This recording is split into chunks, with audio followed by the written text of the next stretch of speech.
for today is on preliminary concepts and recent trends in assessment in learning. But before we proceed, may I ask those whose microphones are open to please mute yourself? Joanna Rose.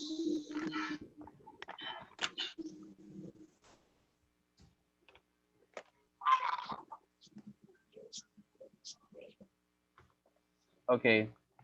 Well, next time that we do the synchronous sessions, I would like to ask everybody na please mute your microphones at the start of our discussion, okay? So that we will not be having some troubles with the background noises or whatever that is.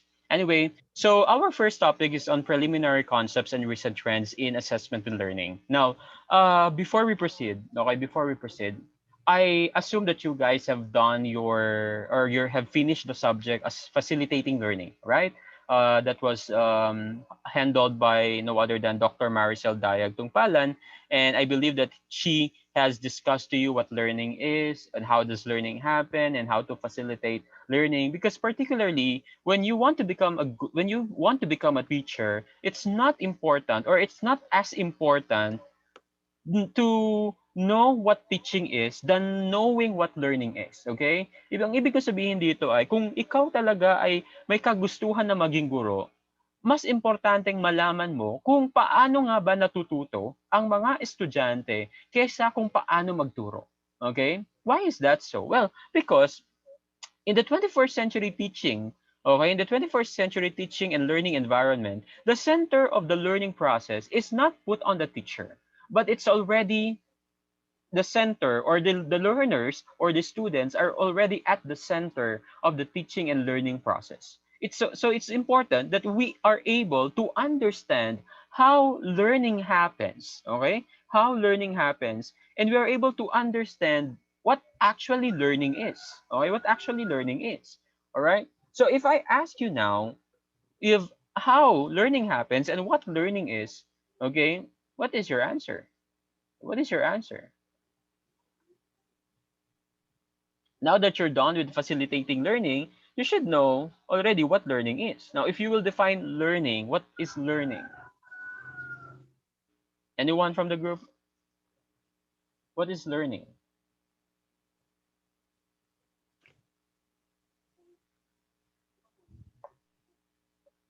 Okay.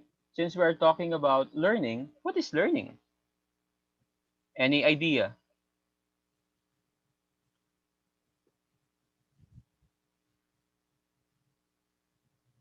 Because our subject is assessment in learning. And first and foremost, okay, you should understand, or you should know already what learning is, because we're going to be assessing learning.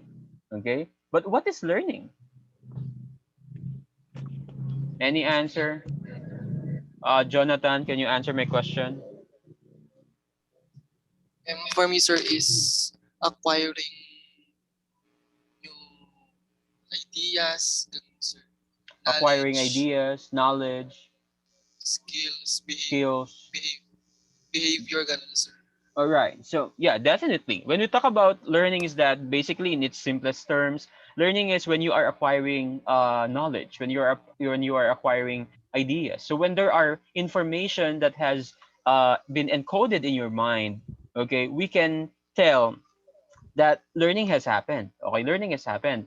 But that's according to one school of thought. Okay, but that's according to one school of thought, which is cognitivism. Okay, there are two primary, okay, definitions of learning based on the teachings of cognitivism and of behaviorism, okay, and of behaviorism. Why? Because when we talk about cognitivism would tell us that learning happens in the mind. Okay, that learning happens in the mind, that there are things that are actually learned by individuals but without demonstrating a certain behavior, which is the idea of behaviorism. Okay? In other words, people, behaviorism as a school of thought defines learning as a change in behavior. Okay? Defines learning as a change in behavior. Okay? But for cognitivists, learning is a focus on information processing. Okay? Information processing. Right? Anong ibig sabihin ng information processing? Kaya nga cognitive dahil ang kanyang pinagtutuunan ng pansin ay yung ating brain processes. Okay, the processes that are happening in the brain. Okay? Encoding the information, withdrawal of the information, storage of the information. And when those things happens in the brain, then we could tell that there is learning that is happening. However, behaviorism, okay, would not believe the idea of cognitivism. Kasi sabi niya, well, sige, na-memorize mo nga, pero nagkaroon ba ng change in behavior sa ating mga estudyante? So yun yung idea ng behaviorism. Learning happens through a change in behavior due to an experience. And this change in behavior should be permanent. Okay? This change in behavior should be permanent. Okay? Hindi nakakalimutan. Okay? Halimbawa, kayo, hindi natin masasabi na natuto kayong magsayaw ng folk dance kung alam nyo lang itong sayawin nung time na culminating activity kayo. Pero ngayon, hindi nyo na naalala. Ngayon, wala na kayong idea on how to dance a folk dance. Okay? Kasi, okay, of many reasons, which can be explained by the different laws of learning by Edward Lee Thorndike, right? The law of effect, the law of exercise, the law of use and disuse, all things were given to you when you have discussed things in facilitating learning. All right. So my thoughts here, guys, is that we should know how learning is happening because our subject is basically knowing how to assess learning. It's basically knowing if learning has happened. Okay, if learning has happened. So paano ba natin masasabi na nagkaroon ng pagkatuto? Paano ba natin masasabi na natutunan nga niya? Okay? That is the gist of our subject. As future teachers, you're not only expected to teach, you're not only expected to tell a lot of things in front of your students. You're not only expected to do instructional materials or develop a certain curriculum or a syllabus, but you are also expected to design strategies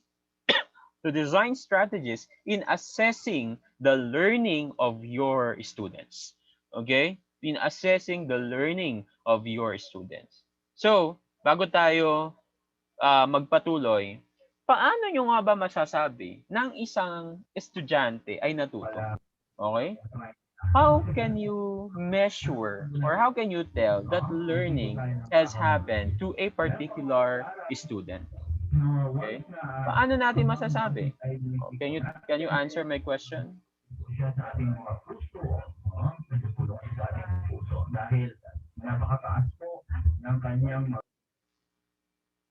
Yes, Bren. Are you raising your hand?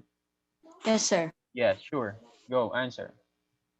Sir, we can be able to measure the learning of a student depending on his or her standing in the class. Okay. It can be under grades or Okay. through written activities, sir. Very good. Could be under grades or through written activities. What about the others? Rachel?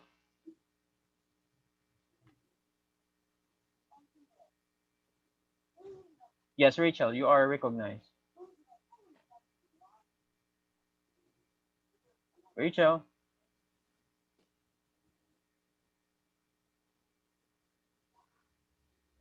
We cannot hear you, Rachel.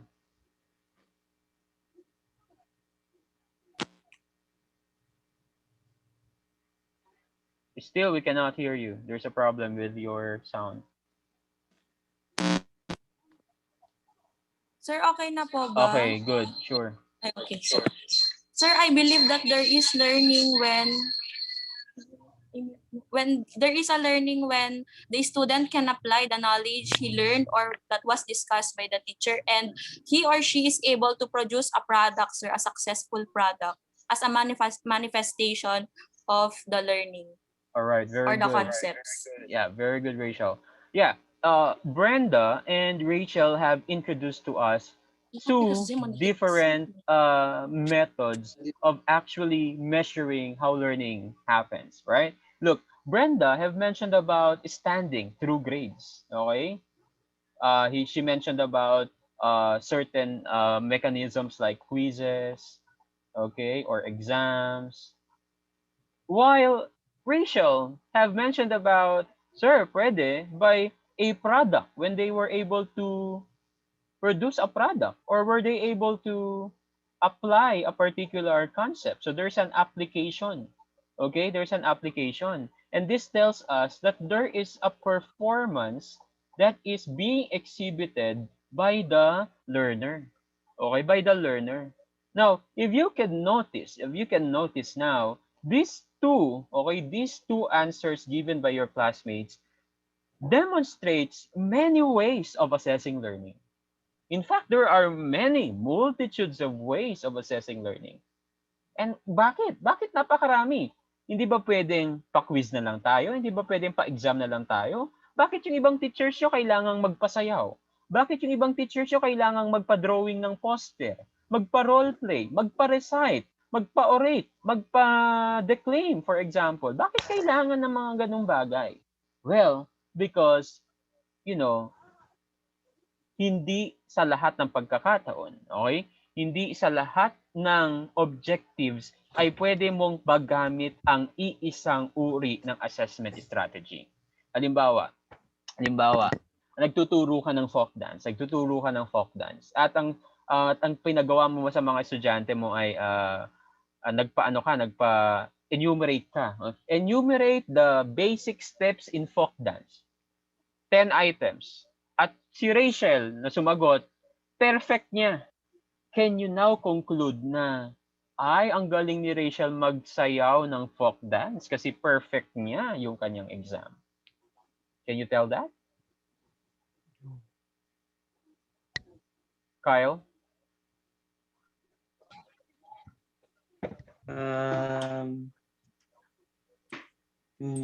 Yes, siguro, sir. Siguro, In my pwede own mo masabi. opinion, sir. Ha? Yes, Ano, sir. ano? In my own opinion, In your own sir. opinion, and why is that? Kasi, sir, first of all, hindi niya naman ma-perfect yun kung hindi niya na-gain yung knowledge ng Oo nga, pero pinapaintindi sa is it kanya, sir. right to conclude na magaling siyang magsayaw ng folk dance? No din, sir. Based on the situation kasi, sir, hindi naman sinabi na pinerform niya yung sayaw. O kaya nga. So, Pero yung it means, sinabi nga sir, ni na, teacher, no.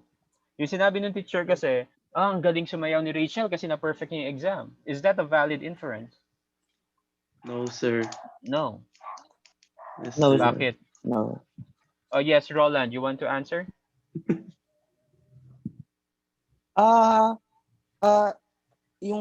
The basis of the performance of the student, sir, it doesn't manifest that he is also good in Dancing.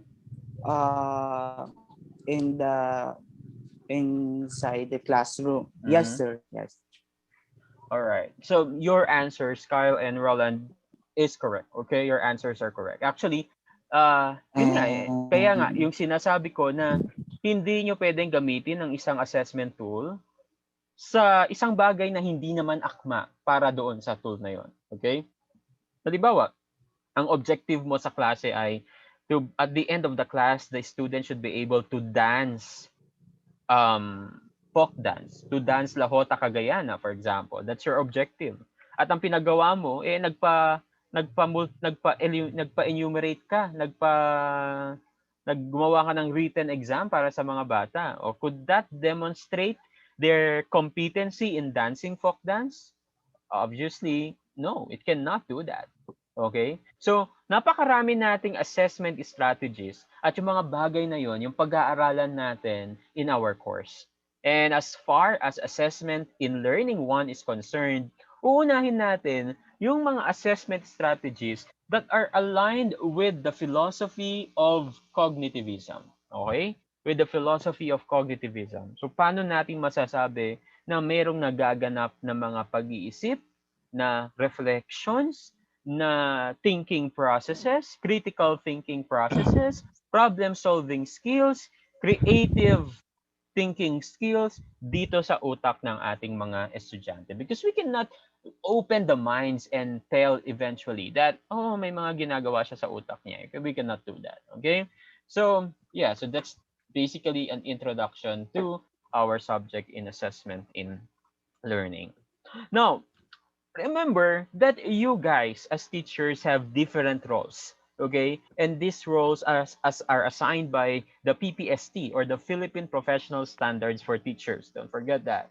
Okay, the PPST is a document, or a provision made by the Department of Education that standardizes the expectations towards teachers, and we call this as domains. Okay, we call them as domains, and we have 7 domains in the PPST, and one important domain in the PPST is the fifth one, which is called assessment and reporting.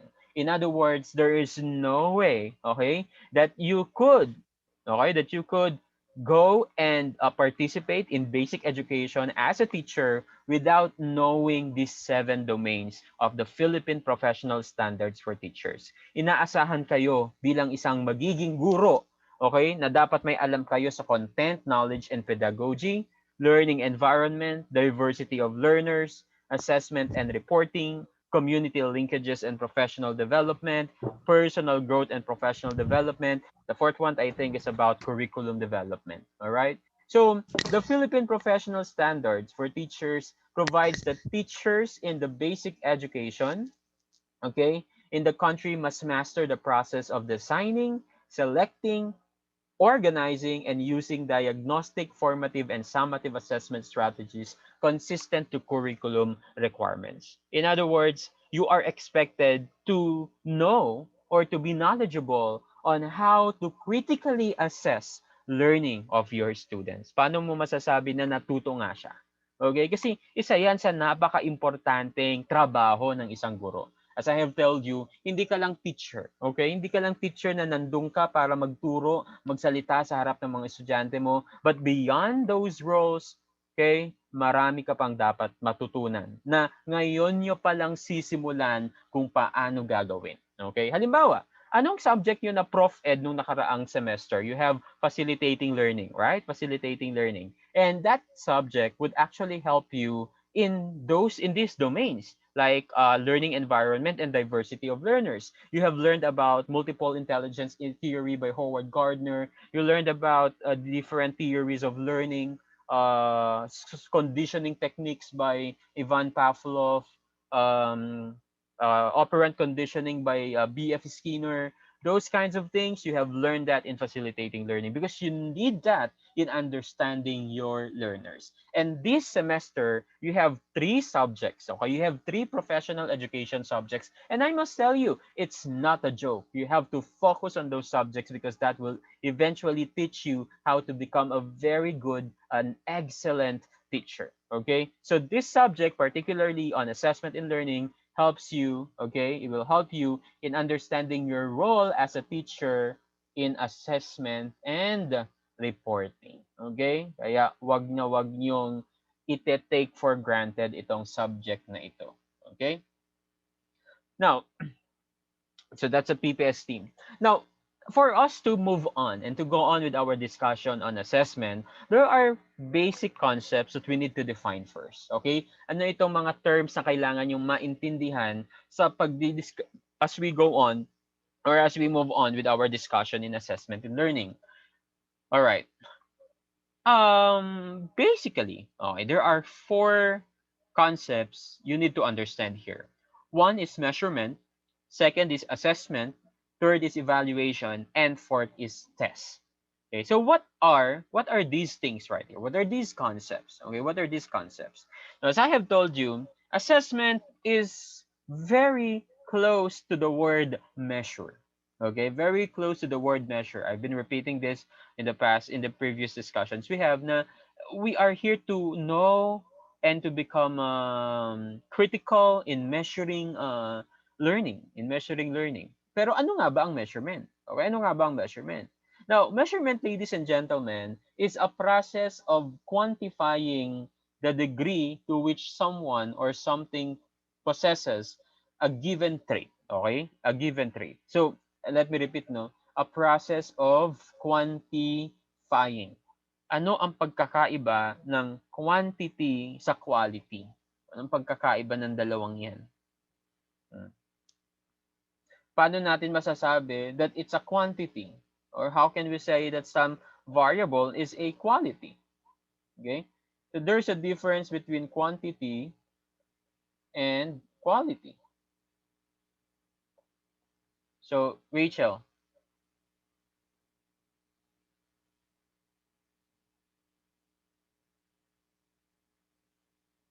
Sir, I believe that quality, sir, is, you cannot measure quality, sir. Hindi siya nabibilang, sir. Yes.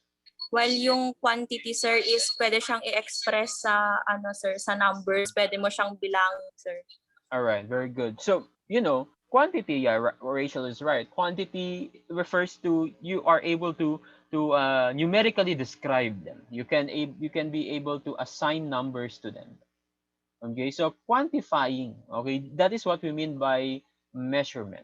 When you're able to quantify, it's a process of quantifying the degree to which someone possesses a given trait. All right. For example, can you measure height? Can you measure weight? Can you measure temperature? Well, these things are quantities. Okay, these are quantitative data, and you can measure them. But for qualitative data like beauty, what else? Kindness, color, texture of a given surface. Well, those things are qualitative variables. Okay, those are qualities, and we cannot directly measure them. We cannot directly measure them. So measurement, as I have said, is just simply assigning numbers towards a certain quantity. Okay, it's a process of quantifying the degree to which someone or something processes a given trait. So in assessment in learning, we are measuring learning. Okay? In other words, we are trying to mean that learning can be quantifiable. Okay, that learning can be quantifiable. And how does that manifest? Well, di ba? Kare-receive nyo lang at nakikita nyo na yung grades nyo sa inyong mga subjects, yung scores nyo sa inyong mga quizzes. So those are ways for us to measure learning by giving a quantity, okay, by assigning a numerical description to that particular quantity. Okay, so that's measurement. Pangalawa, assessment. What is assessment? Assessment is a process of gathering and organizing quantitative, okay, a process of gathering and organizing quantitative data into an interpretable form to have a basis for judgment or decision making. All right? So basically, when you're measuring, okay, you are quantifying your data. You are having a quantitative data. All right? So halimbawa, nagpa-test ka. Okay, nagpa-test ka. Okay? Binilang mo yung tamang sagot nila. Tapos, inorganize mo yung mga scores ng mga bata. Ginather mo. Ni-record mo. Yung ginagawa mo ay tinatawag natin ngayong assessment.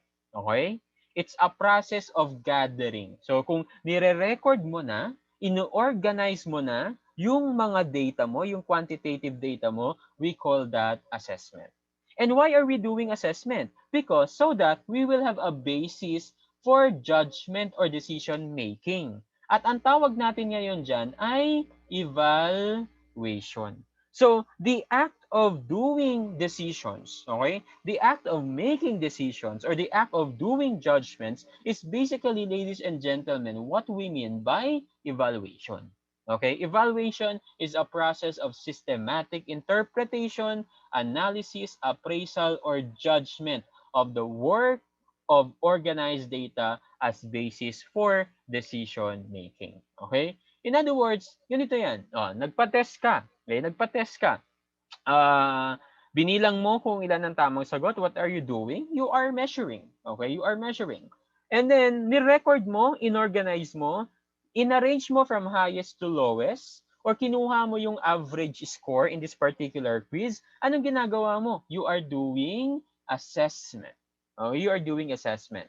Now, based on their grades, ang ginawa mo ay itong batang ito kailangan niya ng kailangan niya ng remedial teaching. Itong batang to pasado. Itong batang to medyo mababa ang grade niya. So anong ginagawa mo? You are making a judgment and you're making a decision. And how do we call that? We call that evaluation. So lahat ng nakikita nyo ngayon, itong unang tatlo na ito, ay napaka-importante na nagagawa nyo kasi without measurement and without assessment, you cannot make decisions in bettering the learning of your students. And what is the instrument that we use to do this following task of the teacher? We call that as the test. Okay? The test is an instrument designed to measure any characteristic, quality, ability, knowledge, or skill. Okay? In other words, ladies and gentlemen, ang test, ito yung ginagamit natin. Ito yung ginagamit natin para maka-measure tayo. And eventually, we can organize the data. That's what we call assessment. And from the data, we can do judgments or we can do decision making and we call that evaluation. Okay? Sa maraming pagkakataon, ginagawa ni teacher ito. Okay, ginagawa ni teacher yan, yung apat na yan. And how does that manifest in the school? O katulad na lang sa inyo, sa virtual learning nyo, paano ba ginagawa ni teacher tong apat na ito? O, halimbawa, sa pagtuturo ng PE, ang topic nyo ay physical fitness. So, how can a teacher measure physical fitness? Meron tayong different tests, di ba? Sa physical fitness, merong agility test, may balance test, meron kayong ginagawa niyong shuttle run, o kaya curl ups. So those particular tests, okay, are used to measure physical fitness. At anong ginagawa niyo? Nire-record niyo yung performance niyo on those particular tests. Ino-organize niyo. Okay? Nirarank nyo. Anong tawag natin doon? Assessment. And then when you are on the step of determining the status of your physical fitness, so ikaw ba ay fit? Ikaw ba ay hindi fit? Kailangan mo mag-exercise o overfit ka? O ang tawag natin dyan ay evaluation. Okay? So, ito yung mga ginagawa ni teacher pagdating sa assessment in learning. And you guys in this subject, you are expected to become experts, okay? To become experts in doing these 4 tasks here in assessment. So don't confuse the subject assessment in learning in the term assessment that we have just used here, okay? So that's measurement, that's assessment, that's evaluation, and that is a test, all right? Now, may I ask Miss Galaxy J4, this the next time that we will be having this this Zoom session, please rename your screen name. Okay? Yung mga cellphone o codes ang nakalagay dyan, please rename your screen name. Okay? The next time that we'll be doing this. Now, I forgot the name of this girl. Yung Galaxy J4 Plus dyan. Ako po ba, sir? Sorry, Yes. sir. I don't know to use this app po. What is your Yes. name again? Eight, sir. What? Eight Kathleen. po. Yeah. Yes, sir. Kathleen. Okay, can you give me an example of how a teacher, or in your particular experience with your teachers, how are they able to do these 3 tasks here? Measurement, assessment, evaluation, and test.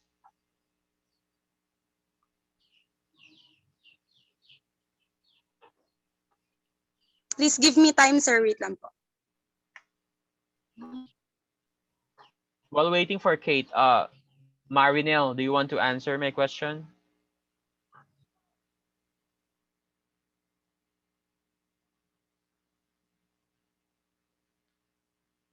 Is Alvin here?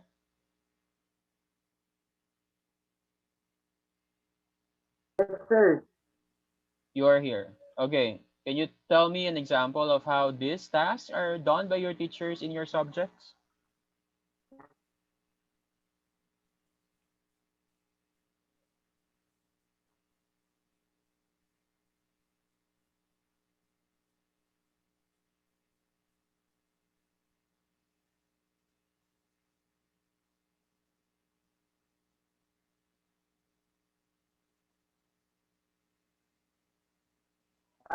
let's get to by that scenario, i-test niya yung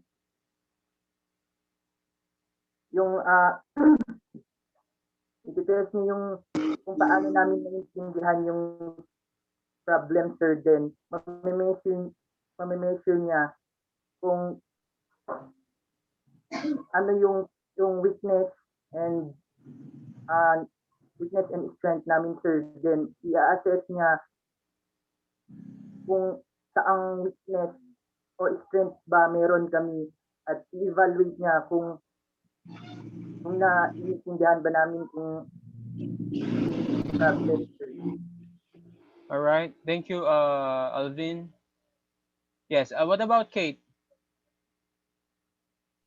For example, sir, is a math teacher who introduces problem solving, sir. All right. And Okay, Apple, Joy is answering. Okay, wants to answer. Thank you, Kate. Apple? Good morning, sir. Good morning, classmates. For me, sir, the topic I have chose, sir, is regarding music, sir. Example na lang po sa pagbibigay po ng pyesa ni Ma'am Magnolia sa amin. Doon yung mini-measure niya, sir, binibigyan niya kami as choir member ng pyesa. Okay. And after that, mini-measure niya yung mga kakayahan namin, sir. And then, after nun, sir, pinapractice niya po kami. Yun yung ina-assess niya na po kung nakukuha ba namin yung nota or hindi po. And then, for the evaluation po, rinirecord po niya lahat yung mga nota na hindi po namin kayang abutin, hindi po namin kayang basahin. And doon na po ini-evaluate niya po kami kung saan po kami yung mga especially po yung mga voice namin, ni-evaluate niya po kung saan kami dapat, sa tenor ba, sa bass ba, or sa alto, ganun, or sa soprano, sir. And then, for the test, sir, pinapakanta niya na po kami para makita yung ability namin as choir member. Yun lang po. Thank Okay, you, sir. very good. That is true, no? Thank you, Apple, for that answer. Well, yeah, the moment that your Ma'am Maggie, okay, assigns you to particular vocal group, like you're a tenor, an alto, soprano, or a, what's that again? Bass. That's evaluation, because that's already making judgments. That's already making a certain decision. So the moment your teachers makes decisions or make judgments, your teachers are actually making evaluation already. But if the teacher does not have data, hindi posible, okay, imposible na magkakaroon siya ng evaluation. Kasi kinakailangan ng data para makagawa siya ng isang desisyon. Okay? So, kaya imposible na may grade kayo. Kunwari, nagtatanong kayo sa mga teachers nyo na, Sir, bakit may grade na kami? Hindi ka naman nagpa-quiz sa amin. That's very impossible. Okay?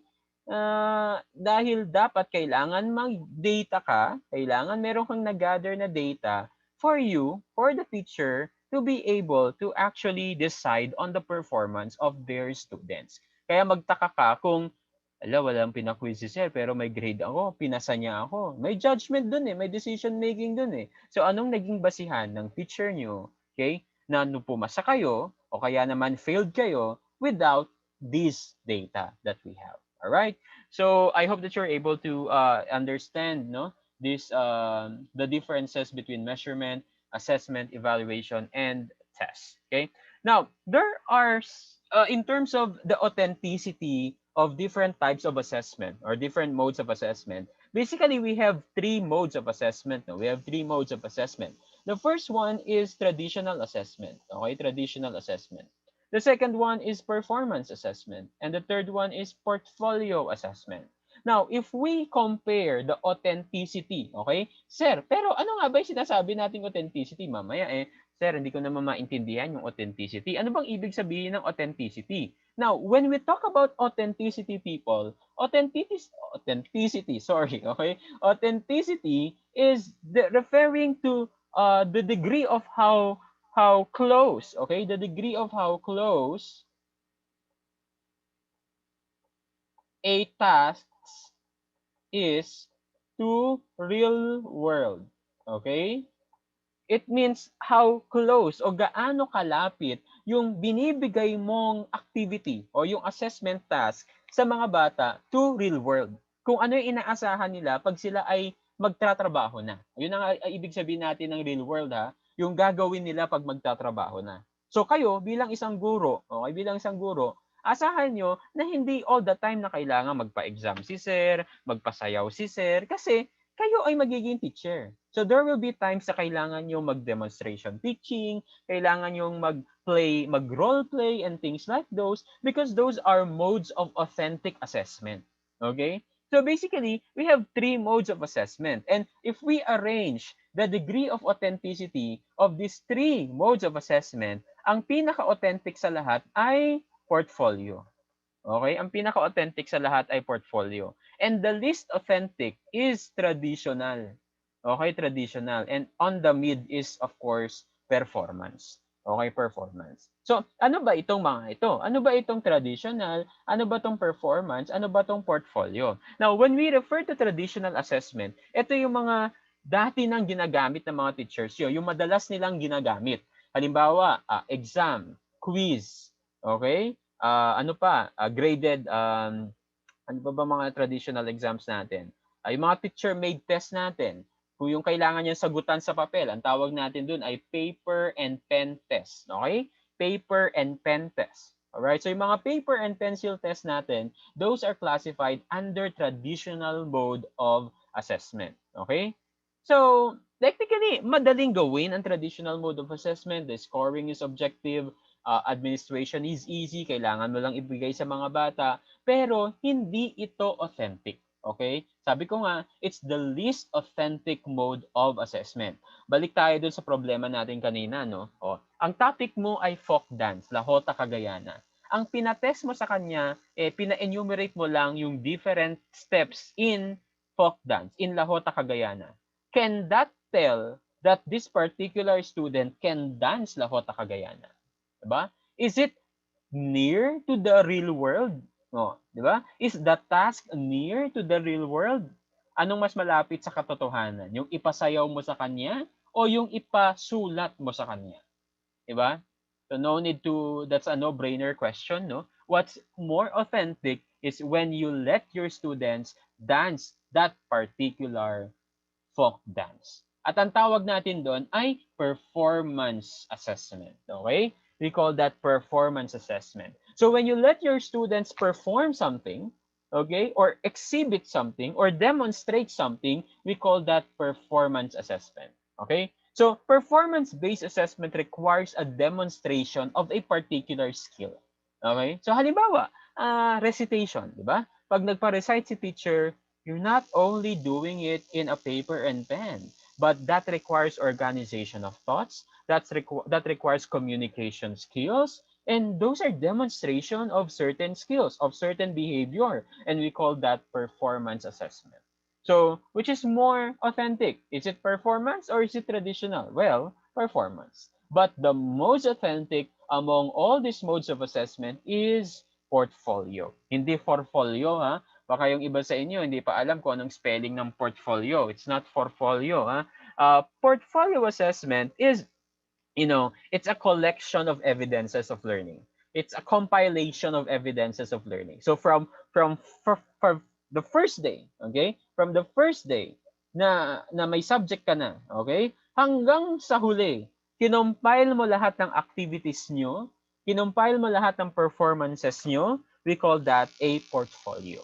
Okay? It's a collection of learning evidences. Now, ang tanong, sir, paano naging mas authentic ang portfolio sa performance assessment? Well, dahil ang portfolio ay maaaring traditional at maaari ding performance. Okay? Halimbawa, meron kang subject na arts education or arts appreciation. And every topic, kailangan yung gumawa ng art piece. Diba? Kailangan yung gumawa ng art piece. So, ang ginawa mo, ang pinagawa ng teacher sa inyo, pinakompile niya lahat ng art pieces nyo, yung unang draft hanggang sa last draft ng art pieces nyo, pinakompile niya lahat. Okay? In fact, yun naman talaga ang gagawin nyo pag kayo na ay magtuturo eh. Okay? Pag kayo ay nasa real world na, sa workplace talaga, you don't expect na yung first output mo, yun na yun. Okay? Gagawa at gagawa ka ng revisions. So, when you compile these drafts until the final output, you have a portfolio that will show, okay, that will show your progress as a learner. And you will be able to know saan ako nagkamali, saan ako magaling, saan ang strength ko na makikita mo doon sa portfolio. Ano ang na-improve ko? Nag-improve ba ako o hindi? Yung mga bagay na ganon. Those answers can be answerable by your portfolio. So, those are the main modes of assessment. But in Assessment and Learning 1, ang pagtutuunan natin ng pansin ay yung traditional assessment. Itong dalawa na to, performance saka portfolio, yan ay malalaman natin at matututunan natin pag tayo na ay pupunta sa Assessment in Learning 2. So next semester, may subject pa rin kayo sa akin na Assessment in Learning 2. It's a continuation of our subject in Assessment in Learning 1. So as far as our subject is concerned, our focus will be on traditional modes of assessment, yung ating paper and pencil test. So although it's not authentic, pero kung isa-survey mo yung ating mga teachers ngayon, most of them are using traditional modes of assessment. And even our nationally administered tests, those are traditional modes of assessment. All right. Now, speaking of assessment, or speaking of modes of assessment, there are several purposes of classroom assessment. Basically, itong purposes na to can be categorized as assessment for learning, okay, assessment for learning, assessment of learning, and assessment as learning. Okay, assessment as learning. Now, ano ang pagkakaiba ng assessment for learning, ng assessment of learning, at saka assessment as learning? Okay? So, when you talk about assessment kasi, assessment can be done, in all around your discussion. Okay? All around your discussion. What I'm trying to point out here is that you can do assessment before your instruction. You can do assessment during your instruction. You can do assessment after your instruction. Okay, so pwede kang mag-assess bago ka magturo. Pwede mag-assess habang ikaw ay nagtuturo. O pwede rin mag-assess pagkatapos mo magturo. Okay, so what are the different purposes of classroom assessment? Number one is that we have assessment for learning. And this assessment is done before and during instruction. Okay, before and during instruction. And there are different types of, different assessment under assessment for learning. The first one is placement. Okay, the first one is placement. Now let's just proceed to the next one. The second one is formative. Okay, the second one is formative. And the last one is diagnostic. Now, anong pagkakaiba ng placement, ng formative at saka diagnostic? Okay. Ganito yan. Ang assessment for learning kasi, ginagawa ito bago o kaya naman habang ikaw ay nagtuturo. Kaya siya tinawag na assessment for learning ay para matuto yung mga estudyante mo. Okay? Para ma-improve yung understanding ng mga estudyante mo. Okay? Okay? So, halimbawa nito, yung tinatawag nating placement assessment. Ang placement assessment is done prior to instruction. At ano ang goal ng placement assessment? From the word place, okay? From the word place, ito ay binibigay sa mga estudyante para malaman nila kung saan sila lulugar. Okay? Kung saan sila lulugar. Halimbawa nito ay yung mga sectioning assessment natin. Ang halimbawa ng placement test ay yung sectioning test. Alam niyo yung sectioning test? Yung screening exam, those are placement tests. Admission tests. Okay? Admission tests are examples of placement assessment. Yung NCAE ninyo, ano yung NCAE? NCAE stands for National Career Assessment Examination. Yan ay kasama sa placement assessment. Kasi nga, bakit ka nag-NCAE? Para malaman mo kung ano yung career mo. Ano yung nababagay sa'yo na kurso. Ano yung nababagay na career sa'yo. Bakit ka nag-sectioning exam? Kasi sinasabi nito kung anong section mo dapat. Bakit ka nag-screening exam? Kasi sinasabi nito kung ikaw ba ay pupunta sa BPED, ikaw ba ay pupunta sa BICES. So ang tawag natin sa mga tests na yon, tawag natin sa mga assessment tools na yon ay placement assessment. Okay? Basically, because this type of assessment would determine where should be your place? Saan ka lulugar? Okay? So its purpose is to assess the needs of the learners to have basis in planning for a relevant instruction. Teachers use this assessment to know what their students are bringing into the learning situation and use this as a starting point for instruction. All right? So that is what we mean by placement assessment. Now, ano naman ang formative assessment? Now, ang formative assessment, guys, is done during instruction. Okay? From the word form. Okay? We are forming them during instruction. Halimbawa, pag ikaw ay yung mga paso, yung ginagawa ang paso, paano mo ba fino-form ang paso? 'Di ba? Habang umiikot, 'di ba? Habang umiikot yung bilog, 'di ba? Kasi doon pwedeng i-form yung shape nung pot at hindi pwedeng pagkatapos umikot ng bilog o bago umikot yung bilog. It should be during, okay? During the creation of the pot. Okay? Ganun din na ginagawa natin sa loob ng klase. We are doing formative instruction, formative assessment. Okay?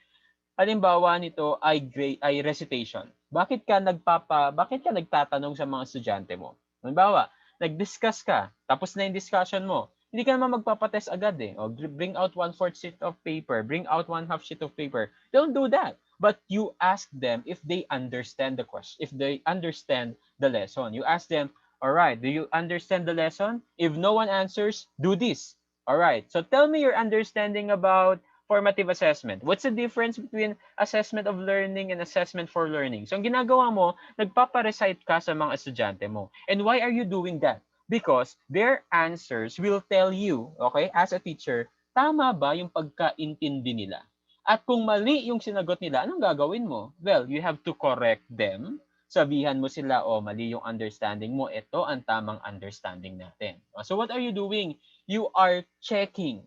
Okay? You are modifying their understanding not after instruction but within instruction habang ikaw ay nagtuturo. Okay? So what are similar ways where teachers do formative instruction? Naalala nyo pa yung board works nyo sa mathematics? Di ba pagka magtuturo si ma'am ng math, meron siyang isusulat sa blackboard na okay, number 1, number 2, number 3. Tapos tatawag siya ng mga estudyante na sasagot sa number 1, number 2, number 3. Pag nasagot na yon, sasabihin niya, ibabalik niya, okay class, tama ba yung sagot ni number 1? Tama ba yung sagot ni number 2? Tama ba yung sagot ni number 3?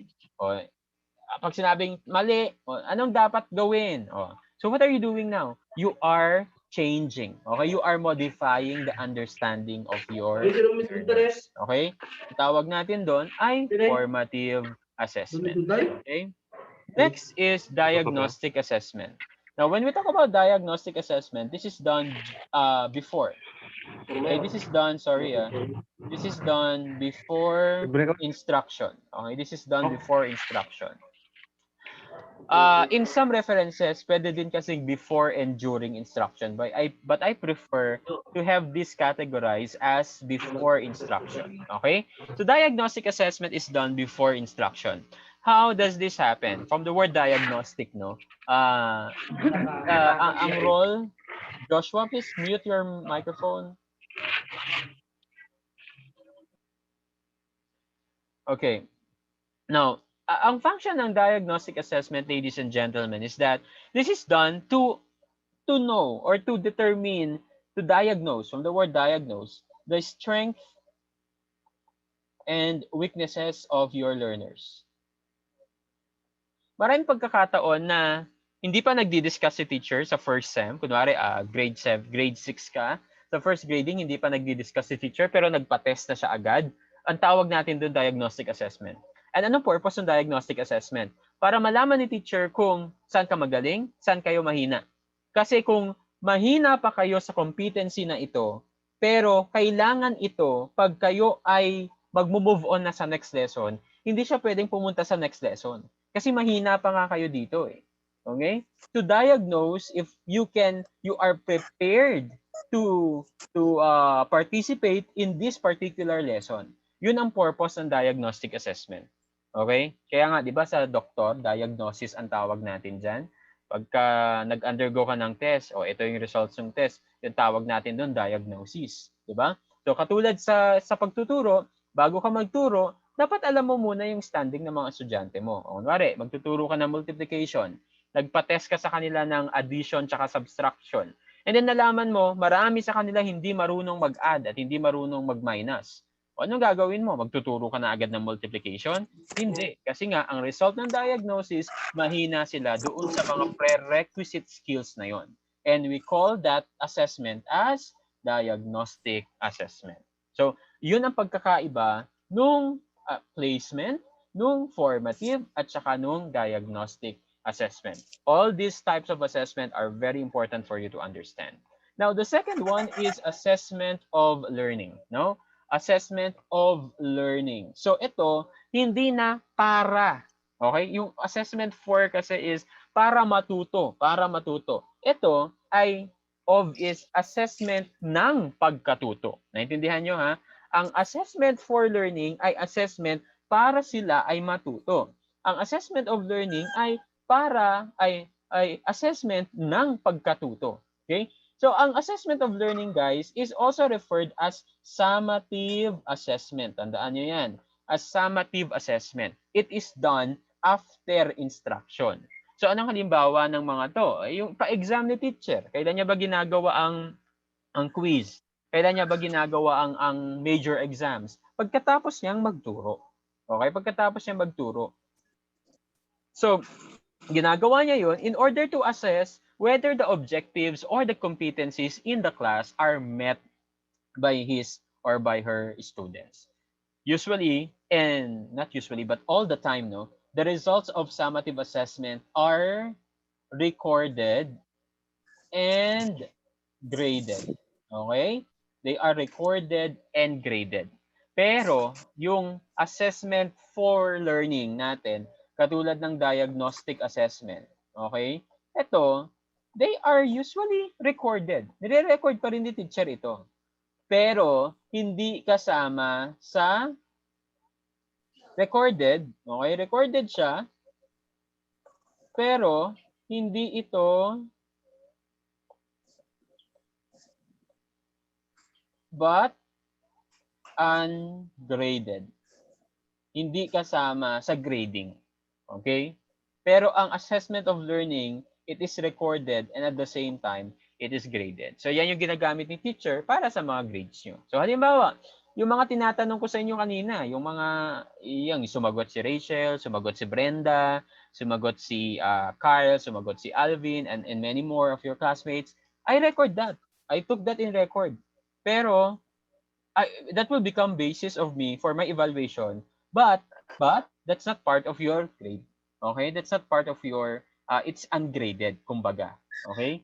Pero yung mga exams nyo sa akin, yung mga quizzes nyo sa akin, yun ang tinatawag nating assessment of learning. Recorded siya and at the same time, it is graded. Okay? So sir, ano yung mga recitation o ano yung mga participation namin sa klase na kasama sa grading? Well, in this particular scenario, in virtual learnings, meron kasi tayong engagement eh. Meron tayong online engagement. At yung mga ginagawa nyo ngayon, yung nagpa-participate kayo, even though it's assessment for learning, I am considering that, okay, in evaluating you and your performance in our class, okay? So basically, this is the definition of assessment of learning. And the last one is assessment as learning, okay? Assessment as learning. So assessment as learning is done for teachers to understand and perform well their role of assessing for and of learning. Okay? Anong ibig sabihin nito? Ang assessment as learning para, okay? Kung ang assessment of learning ay ng pagkatuto at ang assessment for ay para matuto, ang assessment as ay bilang pagkatuto. Assessment bilang pagkatuto. So ito ay para lamang sa mga teachers at pwede na rin sa mga estudyante. Halimbawa, nagpa-test siya, tapos nakita niya ang bababa ng scores ng mga estudyante. Pwede siyang magtanong sa sarili niya, bakit kaya ang bababa ng scores ng mga bata? Anong mali sa akin? Anong mali sa nagawa ko? So ngayon, nalaman niya na, ito yung mali sa ginagawa ko, kaya pala ganito kasi ganito yung ginagawa ko. So ano nangyari kay teacher? The results of the assessment becomes a learning opportunity for the teacher to improve himself or herself. Ang tawag natin dyan ay assessment as learning. Sa mga bata naman, sa mga estudyante naman, kaya natin binabalik sa kanila yung mga results ng exam nila para alam nila saan sila nagkamali, saan sila magaling, at ito pala yung mali ko. Kailangan, ito ang gawin ko. So anong ginagawa nila? They're learning from the results of their assessment. And we call that assessment as learning. Okay?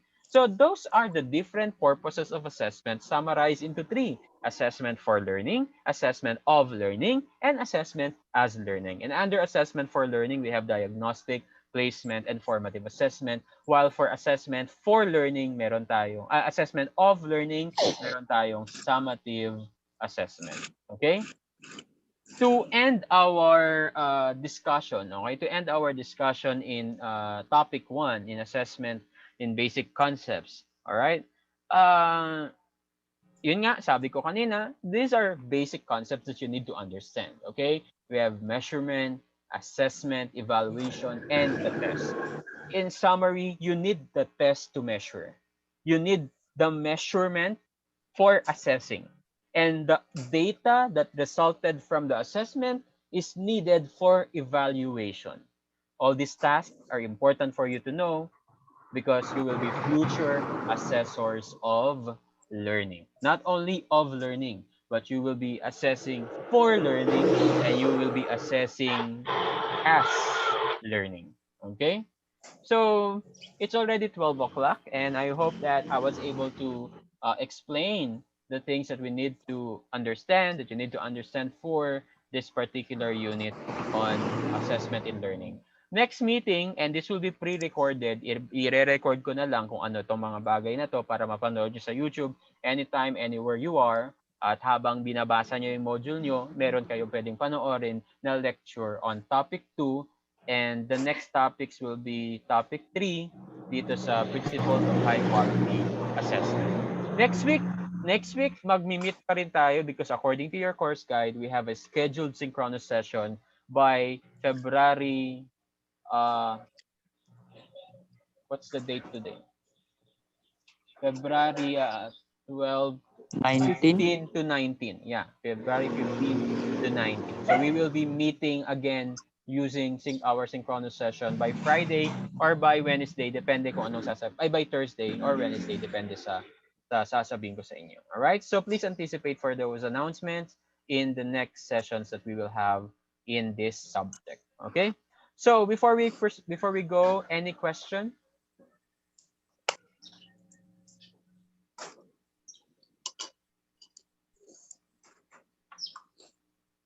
Now, if there are no more questions, this will serve as your attendance for today, as your engagement in the class. Please leave a 1 to 2 sentence or even more than that of your reflections or insights of today's discussion. Please chat that here. Merong chat button sa Zoom. Please type your insights, your reflections, kahit Tagalog or English, in the chat button and send it before you leave our session. Okay? Before that, can you open your camera for a short documentation?